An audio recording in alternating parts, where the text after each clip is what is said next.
Man, what a completely crazy time we live in where we can have a game release that has no single player content.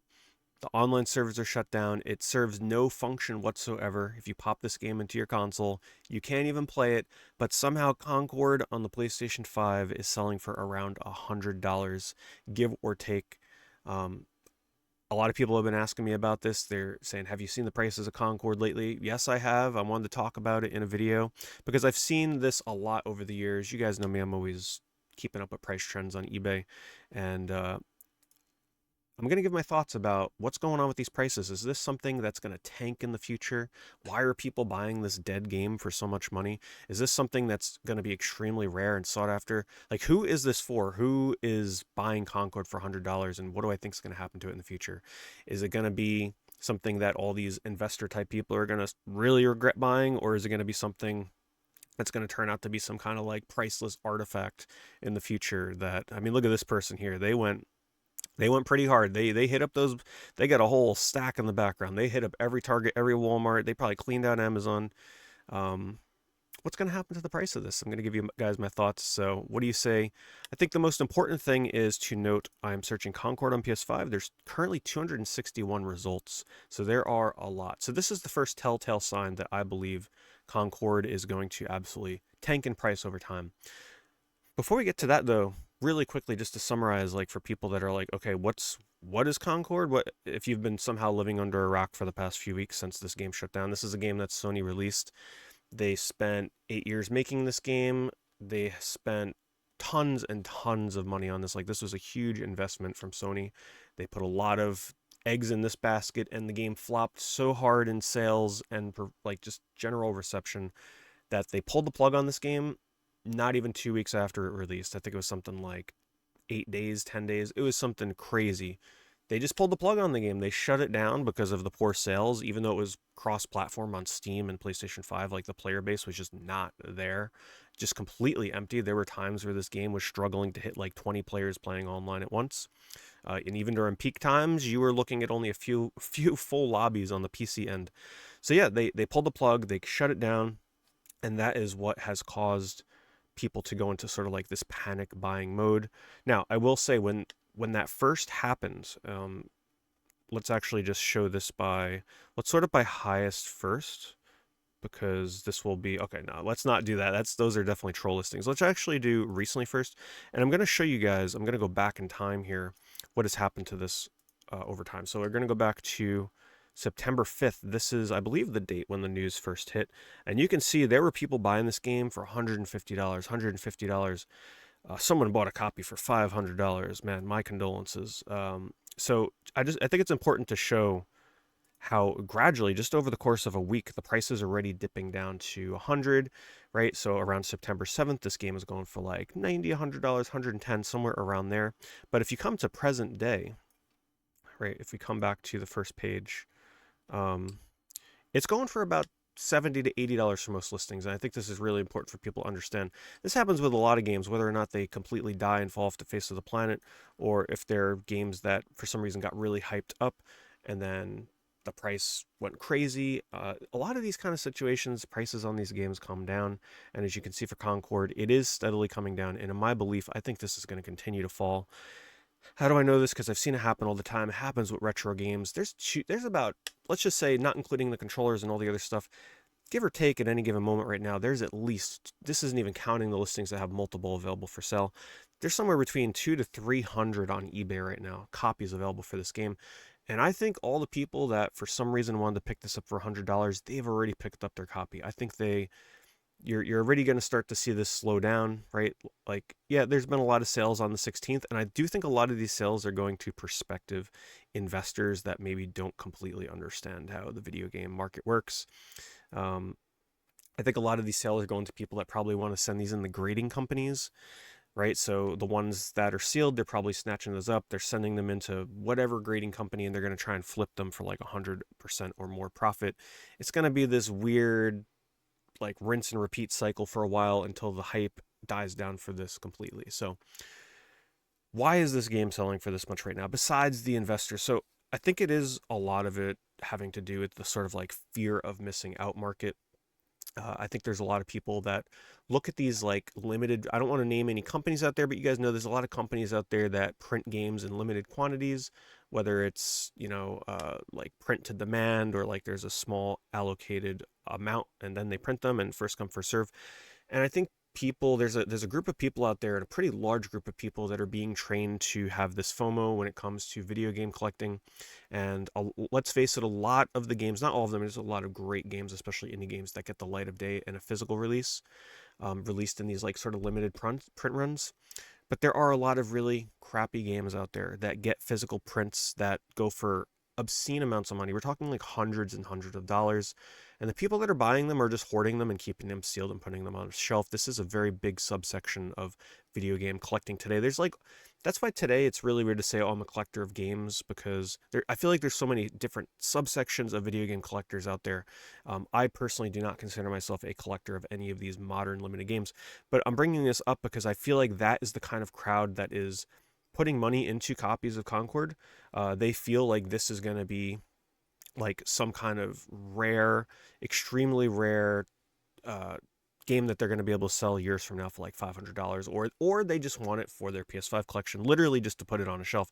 I know it's a meme over the years where people are like, oh, game collectors, all they do is just buy games and put them on their shelves.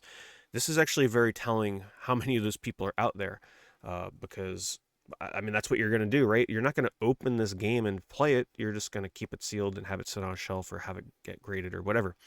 So I think this is quite telling for, how many of those types of collectors are out there. And I think I mean, you're free to do whatever with your money and collect whatever you want, but I just don't like that direction of video game collecting. Like, I think if you're going to buy an expensive game, hopefully it's something that you can at least play and appreciate and, actually enjoy. I'm not the biggest fan of just buying games to kind of have them sit around. I'm not completely against grading games, because let's face it, if you have a original sealed copy of a game like Chrono Trigger or Panzer Dragoon Saga, you'd be pretty silly to open that up, right? Like, there is inherently a lot of value there. There is a collector's market for sealed games. So, I understand why people would grade that to preserve it, and, inherently give it value, because as much as some of us may hate game grading, there are a ton of people out there that place a lot of value into graded games, as crazy as that is for a lot of people to accept. It's like trading cards, right? Like, tons and thousands, hundreds of thousands of people grade trading cards. You might be like, oh, why bother grading? Just throw it in a binder and appreciate it. But when you have a card that's worth a ton of money, you probably want to protect it, get it authenticated, make sure that it's as. We're not going to go down. This is not a video about graded games, right? Because we know that there's authentication issues. Yeah, there's been crazy stuff in the past, but I'm just trying to kind of like put into perspective why you would see this game actually selling for these prices. So that's one group of people that I think would be buying this. The other group of people are the people that actually enjoyed the game. So like all 50 of them, maybe they bought it digitally, or they had a Steam copy or something, and they're like, man, I really want to remember my time with Concord. So they picked up a physical copy for their collections just to kind of remember the game. Um, that's another subset of people. Then you have the PlayStation 5 collectors. Like, I'm sure there's some people out there that just collect everything PS5, so you'll have those people buying it. But outside of that, I don't see, outside of people that are like probably people with a lot of money investing tons of money into buying copies of this game, I don't see any reason to be buying this. Now, one thing that I actually do think, and it's good that I landed here, I actually do think the controller will do much better than the game. Like this book, why? Because it has form and function. Unlike the game, you can actually use and make use of the controller. And as much as people hate the game, the controller's got a pretty interesting design to it, right? So there are controller collectors out there, I think will actually have a bit of desire for this controller in the future, whether or not you're going to keep that in the box or take it out and actually use it. As you can see, I mean, it's selling. It's selling for $200 to $300 in some instances, and I really don't think they printed a lot of those. Right? It's probably a very small print run of controllers. Wow, look at how cheap some of these were actually selling back in just September 13th, $60. So like, man, if you're patient, look at this. You almost paid retail for the game here. The game was $40. I think the retail version was $40. The digital version was $40. One of the actual nails in the coffin, among many other things that they did wrong with this game. But the price, charging $40 for a free-to-play hero shooter was, I don't know what they were thinking. But I do think if you're going to invest in something, Concord, in terms of like whether or not you want to preserve your memories of the game or just have a conversation piece, getting the controller is probably a completely much better idea than actually picking up the game. But you're probably like, but Pete, what if they revive the game and bring it back? They are not reviving this game. They pretty much want to memory hold this thing. They want you to forget that Concord ever existed. It's a huge embarrassment for them, and bringing it back would be another huge risk for Sony. There's no chance in heck you're going to see this game come back, even as a free-to-play game, in my opinion. I think there is like a 2% chance you would actually see Concord make a comeback, no matter what they told you when the game shut down. It was a total and utter failure that they just want you to forget about and move on. So I don't think this will have any value when the game comes back. And even when it does come back, I mean, if it is free to play, it's probably going to be digital only. I don't think they're not going to be printing physical copies of a free to play game unless it's like the welcome back edition for Concord. It's like, oh, here we are. We're the 2-year anniversary of us reviving our dead game. Like, what are they going to do? Guys, it's a really interesting subject. I kind of wanted to get into the sort of like psychology side of Concord and why people might be picking this up. It's mostly just FOMO. I highly encourage you do not buy this. There were actually people coming into my streams and being like, should I buy Concord? Is this something that's going to be worth a lot of money in the future? And I just wanted to remind you that this is FOMO, this is hype. Just remember all the games in the past where the price shot up because like some YouTube video or some event or an announcement of like the remake coming out, and how many times those games have plummeted in price. Games that when the 360 store is shutting down, when the PS3 store is shutting down, right? All different examples. Remakes get announced, the prices shoot up, they come back down. That's just how things go, and this is going to fall like a rock. Don't forget Babylon's Fall, right? Let me just remind you of this one time before we go. Babylon's Fall, while not as notable, this game did receive quite a bit of notoriety for being a utter failure as well when it came out, even though I personally enjoyed Babylon's Fall. But this is a game that is completely dead. You can no longer play it. Servers are shut down. There are still people occasionally buying copies of this game. This is probably going to those same people that I said, like people that think that maybe this game might be worth something in the future. Why not snag a copy while you can get it for like $10 sealed? Or people that love the game and just want a kind of memoriam for the game. I will never get rid of my copy, right? So I'm not part of the Concord problem, but I do have my copy of the game. It's worth like $5 opened, if that. It's more so for the memories and the time that I invested in Babylon's Fall. So in a way, I can sympathize with the people that are buying Concord to kind of keep it in their memories, but at least I'm not having to spend $100 on it. But I just wanted to show you this, right? Because look at Babylon's Fall. It's not too far off, and it's dirt cheap. Do I ever think Concord will be $3? I don't think so, because Concord was just on a whole nother level. Like, it was in the news cycles for weeks. It essentially was a once.